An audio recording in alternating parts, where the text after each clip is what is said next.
కామారెడ్డి జిల్లా ఎల్లారెడ్డి నియోజకవర్గంలో సీఎం రేవంత్ రెడ్డి పర్యటిస్తున్నారు. లింగంపల్లిలో ఇటీవల వరదకు కొట్టుకుపోయిన బ్రిడ్జిని సీఎం పరిశీలించారు. అనంతరం కామారెడ్డి జిల్లా కేంద్రంలోని జిఆర్ కాలనీకి వెళ్లి వరద బాధితులను పరామర్శించారు రేవంత్ రెడ్డి. సీఎం వెంట జిల్లా ఇన్ఛార్జ్ మంత్రి సీతక్క ఉన్నారు. వరద నష్టంపై జిల్లా అధికారులతో సీఎం సమీక్షించనున్నారు.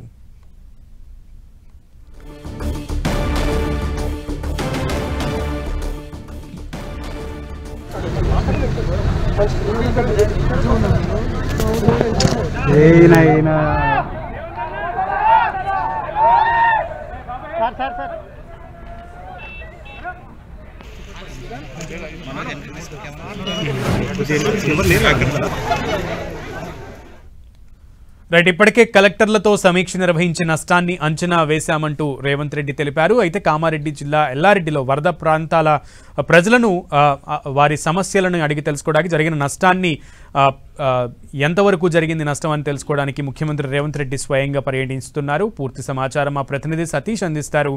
సతీష్. కామారెడ్డి జిల్లాలో వరద ప్రభావిత ప్రాంతాల్లో సీఎం రేవంత్ రెడ్డి పర్యటన కొనసాగుతుంది. ముందుగా ఎల్లారెడ్డి నియోజకవర్గాన్ని చేరుకున్నారు.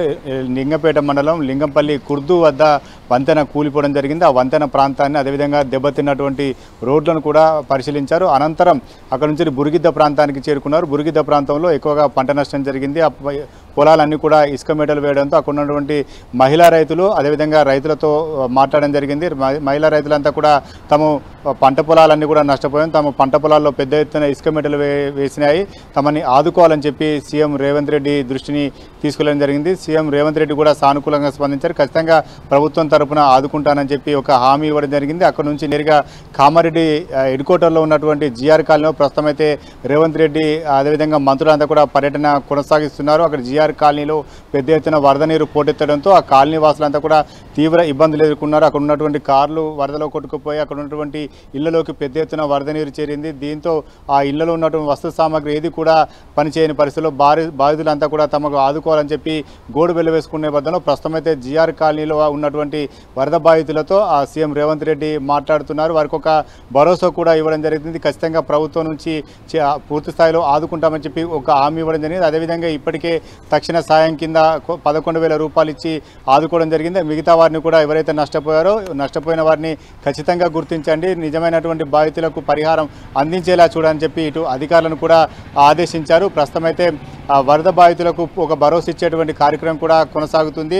కార్పొరేట్ సోషల్ రెస్పాండ్ కింద వరద బాధితులను ఆదుకునే విధంగా ఒక ఫండ్ గ్యాదర్ చేయాలని చెప్పి జిల్లా అధికార యంత్రాంగానికి ఒక సూచన చేశారు. ఎవరైతే కార్పొరేట్ సంస్థలు ఉంటాయో పారిశ్రామిక ప్రాంతం పరిశ్రమ నిర్వహించే వారు ఉంటారో వారితో ఒక సమావేశం నిర్వహించండి. ఆ సమావేశం నిర్వహించిన తర్వాత వరద బాధితులను ఆదుకునే విధంగా ఒక ఫండ్ గ్యాదర్ చేయాలని చెప్పి సీఎం రేవంత్ రెడ్డి ఇప్పటికే అధికార యంత్రాంగాన్ని ఆదేశించడం జరిగింది. అదేవిధంగా ఎవరైతే చనిపోతారో చనిపోయినటువంటి కుటుంబాలకు 5 లక్షల పరిహారాన్ని చెల్లించడంతో పాటు ఇటు పశువులు కూడా చనిపోయినటువంటి ఉంటారో బాధితులు ఉన్నారో ఆ బాధితులను కూడా ఆదుకోవాలని చెప్పి రేవంత్ రెడ్డి సూచన చేశారు. దాదాపు ఇప్పటికే అధికారులతో ఒక సమీక్ష కూడా నిర్వహించారు. ఆ సమీక్షలో 200 కోట్ల పైగా నష్టం జరిగినట్లుగా అధికార యంత్రాంగం అంతా కూడా ఒక నివేదికను తయారు చేసి సీఎం రేవంత్ రెడ్డికి పంపించడం జరిగింది. ఇప్పుడు మరి కాసేపట్లోనే ఆ నివేదిక పైన ఒక చర్చ జరుగుతుంది. దాదాపు 200 కోట్ల పైగా ఆ వరదలో నష్టం జరిగాయి.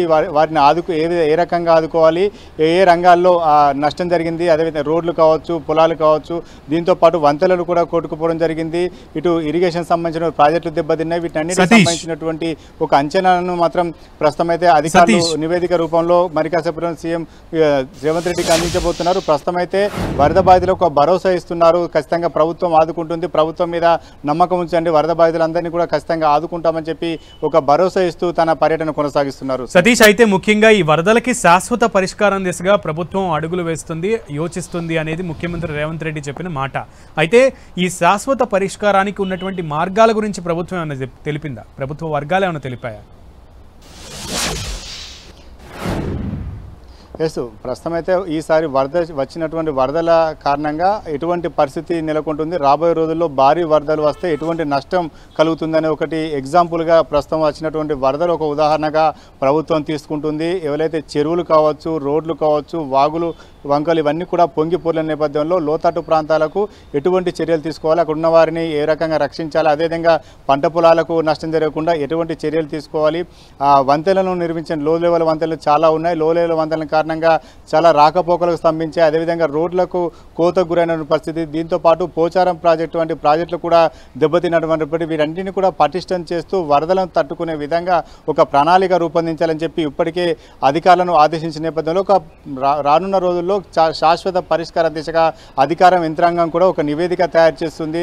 లోతట్టు ప్రాంతాలు కావచ్చు, వరద ప్రాంతాలు కావచ్చు, వీటన్నిటిలో ఒక ప్లాన్ డిజైన్ చేసి వరద తట్టుకునే విధంగా, వరదలు వస్తే ఖచ్చితంగా కిందికి వెళ్ళిపోయాలి, ఎవరికి కూడా నష్టం జరగకుండా విధంగా చర్యలు తీసుకునే విధంగా అధికార యంత్రాంగం కూడా ఒక ప్రణాళిక సిద్ధం చేసినట్టు తెలుస్తుంది.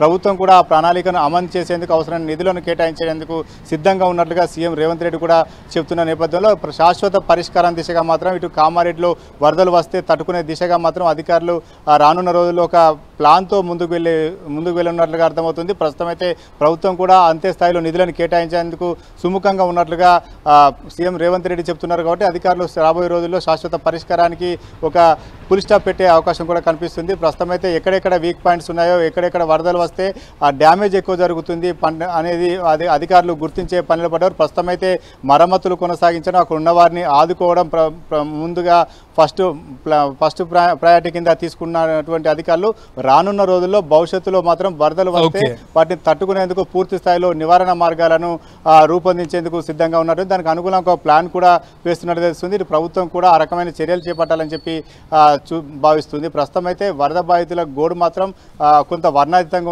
ఉన్నదని చెప్పుకోవచ్చు. చాలామంది బాధితులంతా కూడా తమ ఇంట్లోకి వెళ్తే కనీసం తినడానికి తిండి కావచ్చు, ఎలక్ట్రానిక్ పరికరాలు కావచ్చు, పూర్తి స్థాయిలో నష్టపోయినటువంటి పరిస్థితి, తమ ఇంట్లో ఉండలేని పరిస్థితి నెలకొందని చెప్పి వారంతా కూడా ఆవేదన వ్యక్తం చేస్తున్నారు. ప్రస్తుతం ప్రభుత్వం ఆదుకోవాలని చెప్పి బాధితులంతా కోరుతున్నారు. ఒక స్పెషల్ ప్యాకేజ్ ఇస్తే తప్పించి తమకు సమస్యల పరిష్కారం కావనేది చాలామంది బాధితులు ఆవేదన వ్యక్తం చేస్తున్నారు. మరి సీఎం రేవంత్ రెడ్డి మరి కాసేపులో ఒక ప్యాకేజీ కూడా ప్రకటించే అవకాశం ఉన్నట్టు తెలుస్తుంది. ఆ ప్యాకేజీ ఎంత మొత్తంలో ఉంటుంది, దీంతో పాటు స్వచ్ఛంద సంస్థలు కావచ్చు, సిఎస్ఆర్ కింద కార్పొరేట్ సోషల్ రెస్పాన్స్ కింద ఇతర పరిశ్రమలు కావచ్చు, ఎవరైనా ఇతర ఇండస్ట్రీ నుంచి వచ్చేటువంటి డబ్బులు కావచ్చు, వాటిని కూడా ఒక ఫండ్గా గ్యాదర్ చేసి విరాళాలు కావచ్చు, ఇవన్నీ సేకరించేందుకు ప్లాన్ మాత్రం చేస్తుంది. ప్రభుత్వం అయితే కొంత నిధులను కూడా విడుదల చేసే అవకాశం ఉన్నట్టు తెలుస్తుంది. అయితే 200 కోట్ల నష్టం జరిగినటువంటి అంచనాల నేపథ్యంలో ఇంకా మరింత అంచనాలు పెరిగే అవకాశం ఉంది. మొత్తానికైతే ప్రభుత్వం ఇచ్చేటువంటి ప్యాకేజీ పైన, అదేవిధంగా అక్కడ జరిగే డెవలప్మెంట్ పైన ఆ బాధితులంతా ఎదురు చూస్తున్నారు. రైతాంగం మాత్రం ప్రస్తుతం అయితే తమను ఆదుకోవాలని చెప్పి వేడుకుంటున్నారు. పరిస్థితి కామారెడ్డి నెలకొంది. సునీల్. ఓకే సతీష్.